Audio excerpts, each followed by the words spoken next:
요즘 우리 사회는 경제적으로 너무나 불안한 가운데 있습니다. 내년에는 경제적으로 올해보다 조금 더 어려울 것 같다고 하는 것이 전체적인 견해입니다. 어제 중앙시장에 가서 보니까 손님들이 정말 별로 없더라고요. 요새 이제 아마 김장철이어가지고 좀 많이들 바쁘셔서 그랬겠지만 어쨌든 좀 시장에는 사람들이 좀 북적여야 좋은데 너무나 많이 이렇게 한산하다 보니까 좀 마음이 좋지가 않았습니다. 이렇게 경제적으로 어렵고 힘든 시기에는 우리가 정말 그 경제적인 어려움을 하나님 앞에 해결해 달라고 기도하는 것도 성경적입니다. 여러 가지 어려운 상황들 앞에서 하나님 앞에 기도하며 나아가는 것은 정말 필요합니다. 그런데 오늘 우리가 읽은 이 본문의 말씀을 보면은 솔로몬이 통치하던 이 시대에는 우리와는 달리 정말 국가적인 차원에서 경제적으로 정말 유례없는, 어찌 보면은 정말 이 다윗보다도 더 막대한 경제적인 부를 누렸다고 하는 것을 알 수가 있습니다. 뿐만 아니라 이 솔로몬 개인적으로도 왕으로서 정말 최고의 부를 누렸다고 하는 것을 알 수가 있는데요.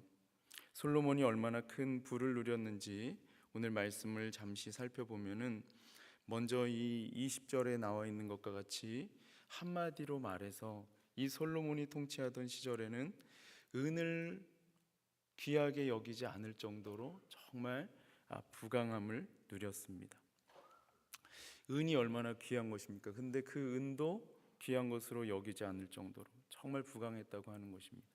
구체적으로 얼마나 경제적으로 풍요로웠는지 말씀은 계속해서 말씀하고 있는데요. 먼저 이 13절의 말씀을 보면은 세입금의 무게를 측량을 했을 때 금으로 666 달란트였다고 말씀을 하고 있습니다. 이 666 달란트를 지금의 돈으로 환산을 해보면 어림잡아서 1조 원이 넘는 정말 큰 돈이었습니다. 경제적인 상황을 고려하지 않고 그냥 단순하게 우리의 지금의 경제와 비교를 하면 그리 크지 않다고 생각할 수도 있지만 이 당시의 경제적인 상황을 고려해 보면 이것은 정말 천문학적인 숫자와도 같은 돈이었습니다. 이것은 그 당시에 국가가 얼마나 부강했는지를 보여주는 것이며 또한 경제가 얼마나 활발하게 움직였는지를 보여주는 것입니다. 계속해서 14절 말씀을 보시면 이 무역이 매우 활발하게 이루어졌다고 하는 것을 알 수가 있습니다. 무역상과 객상들이 낸 관세가 있었고 아라비아의 여러 왕들과 그 나라 방백들도 국가 간의 통관에 따른 세금으로 금과 은을 솔로몬에게 가져올 정도로 정말 경제적으로 큰 번영을 누렸습니다. 구체적으로 당시의 무역이 얼마나 활발하게 이루어졌는지 21절을 보면 알 수가 있는데요.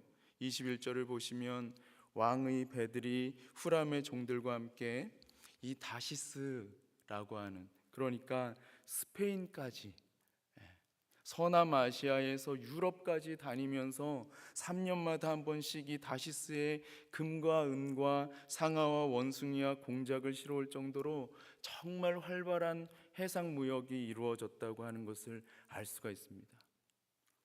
또한 15절과 16절 그리고 25절부터 28절의 말씀을 보면은 이 이스라엘이 군사적으로도 얼마나 튼튼했는지 알 수가 있는데요.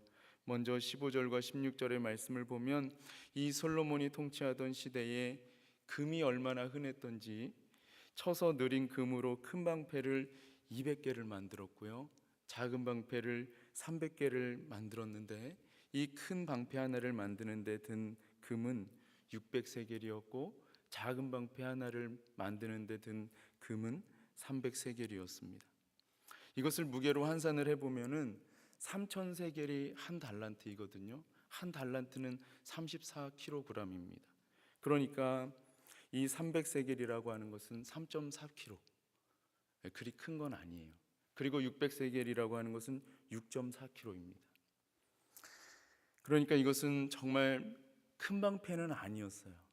크다고 해서 진짜 크고 그런 방패를 만들었다는 것을 의미하는 것이 아니라 경제적으로 정말 부강했다고 하는 것을 보여주는 것입니다. 또한 25절부터 28절의 말씀을 보면 이 솔로몬의 병거매는 말의 외양간이 4천이었으며 마병은 12,000명이었다고 말씀을 하고 있습니다. 그런데 열왕기상 4장 26절을 보면은 이 외양간의 숫자가 4만이었다고 말씀을 하고 있습니다. 어느 것이 정확한 것인지 우리가 정확하게 알 수는 없지만 이 솔로몬은 정말 어마어마한 군대를 거느렸다고 하는 것은 부인할 수 없는 사실입니다.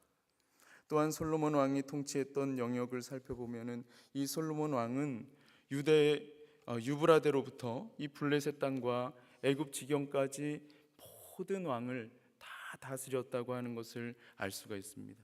그리고 은이 얼마나 많았든지 돌같이 흔하게 여겼고 건축에 사용되는 값비싼 백향목 나무를 쉽게 볼 수 있는 이 값싼 뽕나무와 같이 많이 심었다고 하는 것을 알 수가 있습니다. 정말 이 솔로몬 왕이 통치했던 40년은 모든 면에서 그 모든 것이 풍요로웠던 그런 시기였습니다. 계속해서 말씀을 살펴보면은 이 솔로몬 왕은 자신이 얼마나 호화로운 삶을 살았는지 우리가 알 수 있는데요. 우리 다 함께 한번 17절부터 20절 말씀을 같이 한번 읽어보겠습니다. 17절부터 20절까지 시작. 왕이 또 상아로 큰 보좌를 만들고 순금으로 입혔으니 그 보좌에는 6층계와 금 발판이 있어 보좌와 이어졌고 앉는 자리 양쪽에는 팔걸이가 있고 팔걸이 곁에는 사자가 하나씩 섰으며 또 12사자가 있어 그 6층계 양쪽에 섰으니 어떤 나라에도 이같이 만든 것이 없었더라. 솔로몬 왕이 마시는 그릇은 다 금이요 레바논 나무 궁의 그릇들도 다 순금이라. 솔로몬의 시대에 은을 귀하게 여기지 아니함은. 아멘. 여러분, 이 말씀을 보시면서 무엇을 느끼십니까? 솔로몬 왕이 앉아서 다스리는 보좌는 상아로 된 큰 보좌였고 그 보좌를 순금으로 입혔습니다. 그리고 솔로몬 왕이 앉는 자리 양쪽에는 팔걸이가 있고 이 팔걸이 곁에는 사자가 하나씩 서 있었고요. 또 12사자가 있어서 이 보좌로부터 이어지는 6개의 계단에 양쪽에 한 마리씩, 한 계단에 한 마리씩 서 있었습니다. 이것은 솔로몬 왕의 통치가 얼마나 견고했는지를 보여주는 것과 동시에 이 솔로몬 왕이 얼마나 호화로운 삶을 살았는지를 보여주는 것입니다. 저는 이 말씀을 보면서 개인적으로 이 요한계시록의 말씀이 생각이 나서요. 하나님께서 통치하시는 그 보좌의 모습이 연상이 될 정도로, 어찌 보면 요한계시록을 기록한 사도 요한이 이 말씀을 염두에 두고 기록한 것이 아닐까 싶을 정도로 정말 이 솔로몬 왕은 하나님의 보좌를 상징할 정도, 그 상상할 수 있을 정도로 그렇게 호화로운 삶을 살았다고 하는 것을 알 수가 있습니다. 여러분, 그래서 이 솔로몬 왕이 사용하는 그릇은 다 금으로 된 그릇들 뿐이었습니다. 이처럼 경제적으로 부유한 삶을 살았던 이 솔로몬 왕을 보면서 여러분, 우리가 무엇을 묵상할 수 있을까요? 오늘 이 솔로몬 왕의 이러한 부유한 삶을 보면서 또 그리고 국가적으로도 이렇게 화려한 번영을 보면서 우리가 무엇을 묵상할 수 있을까요? 먼저 이 역대하를 기록한 저자는 분명하게 우리에게 이 모든 것이 다 하나님으로부터 나온 것이라고 하는 것을 보여주고 있는 것입니다. 솔로몬이 정말 그 모든 것이 아까 우리가 301장 찬송을 부른 것처럼 지금까지 지내온 그 모든 것이 다 하나님의 은혜라고 고백했는지 알 수는 없습니다. 왜냐하면 오늘 본문 속에서 하나님의 음성이나 하나님께서 어떻게 역사하셨는지, 또 솔로몬이 이 모든 것에 대한 감사를 하나님 앞에 올려드리는 말씀은 나오지 않아요. 그러니까 전반부와 후반부가 굉장히 다릅니다. 어떻게 보면 솔로몬은 아버지가 주신 그 사명을 이루는 데까지는 충실했어요. 그런데 하나님으로부터 직접 받은 사명은 없습니다. 여러분, 오늘 우리가 이 솔로몬의 경제적인 이 번영을 보면서 무엇을 느끼고 무엇을 우리의 삶에 적용할 수 있을까요? 특별히 이 솔로몬이요 40년을 통치하는데 결국은 그가 죽는다고 하는 것입니다. 같이 우리 한번 31절 말씀 한번 읽어볼까요? 31절 시작. 솔로몬이 그의 조상들과 함께 잠에 그의 아버지 다윗의 성에 장사되고 그의 아들 르호보암이 대신하여 왕이 되니라. 아멘. 여러분, 아무리 경제적으로 풍요로운 삶을 산다고 할지라도 결국에는 죽는 것입니다. 죽음으로 끝나는 거예요. 물론 그런 생각이 들 수 있습니다. 우리 마음에 그래도 나 한번 이거 누려보고 죽는 게 좋지 않나, 그런 생각을 할 수 있습니다. 근데 어찌 보면 솔로몬에게는 이 막대한 부가 약이 되었던 것이 아니라 독이 되지 않았을까, 그런 생각을 해봅니다. 며칠 전에 우리 박 목사님이 말씀하면서 이 열왕기 상하와 이 역대 상하의 이 관점이 좀 다르다는 것을 말씀해 주셨는데요. 이 열왕기 상하를 보면은 솔로몬의 행적이 사실은 예루살렘 성을 건축한 이후에 그렇게 하나님의 뜻대로 산 삶이 아니었습니다.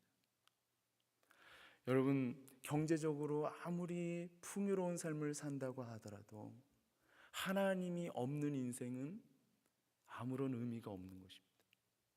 그냥 지나가는 거예요. 동의를 안 하실지도 모르겠어요. 그런데 분명하게 보여주고 있습니다. 지나가는 것입니다. 그리고 또 다른 왕이 태어나고 그리고 또 다른 왕의 통치가 시작되는 것입니다. 근데 놀라운 것은 하나님께서는 이러한 솔로몬 왕을 통해서도 하나님의 역사를 계속해서 이루어 간다고 하는 것입니다. 여러분, 그래서 하나님의 통치가 우리가 생각하는 것과는 굉장히 다릅니다. 하나님은 죄인도 사용하셔서 하나님의 뜻을 이루어 가시는 것을 볼 수가 있어요. 그래서 오늘 말씀을 통해서 우리가 적용해 보기 원하는 것은 오늘 이 시대 가운데 있는 이 물질이라고 하는 우상 앞에서 우리는 어떠한 자세를 취하고 있는지 각자 자신을 점검해 보면 좋겠습니다. 정말 교회가 세속화되었다고 하는 것은 세상이 다 알고 있습니다. 근데 마치 교회만 지금 우리는 아니야 라고 말하는 것 같아요. 하지만 자유롭지 못한 것이 사실입니다. 여러분, 나는 지금 무엇을 놓고 하나님 앞에 기도하기 위하여 이 자리에 나왔습니까? 여러 가지 많은 기도의 제목들이 있을 것입니다. 그 가운데 특별히 우리가 정말 하나님 앞에 구하고자 하는 것은 하나님의 뜻이 우리의 삶을 통하여 온전히 이루어지는 것이 아닐까, 저는 그런 생각을 해봅니다.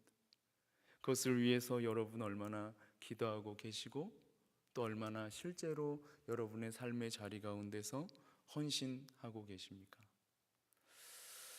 특별히 이제 목회자 같은 저는 물질로부터 자유롭지 못하다 보니까, 그러나 사실은 성경적으로 모든 교역자는 레위인이 그렇듯이 하나님께서 주시는 생활비를 통해서 직업적인 것이 아닙니다. 성경적으로 하나님이 주시는 공급해 주시는 물질을 통해서 삶을 영위할 수 있도록 해주셨기에 감사함으로 그것을 받아서 삶을 살아가고 있지만 어쨌든 겉으로 보기에는 직업적으로 하는지 잘 알 수가 없어요. 그래서 저는 이 부분에서 자유롭지 못하지만 우리 성도님들은 그렇지 않으시잖아요. 정말 자유로우시잖아요. 얼마나 내가 하나님 앞에서 정말 하나님의 뜻을 이루어 가기 위해 헌신하고 계십니까? 오늘 말씀과 같이 어찌 보면은 하나님이 설 자리가 없지는 않으십니까? 그냥 다 이생에 대한 자랑들로 가득하지는 않습니까? 한번 자신을 점검해 보셨으면 좋겠고요. 또한 결국에는 죽음으로 끝난다고 하는 것을 깊이, 간접적인 경험이 정말 중요하다고 하는데요, 깊이 여러분의 마음 가운데 새기시면 좋겠습니다. 다 함께 기도드리겠습니다. 살아계신 하나님 아버지, 오늘 이 귀한 말씀을 통하여서 오늘 우리에게 들려주시는 주님의 그 귀한 음성을 들을 수 있는 은혜를 베풀어 주시옵소서. 예수님의 이름으로 감사하며 간절히 간구올리옵나이다. 아멘.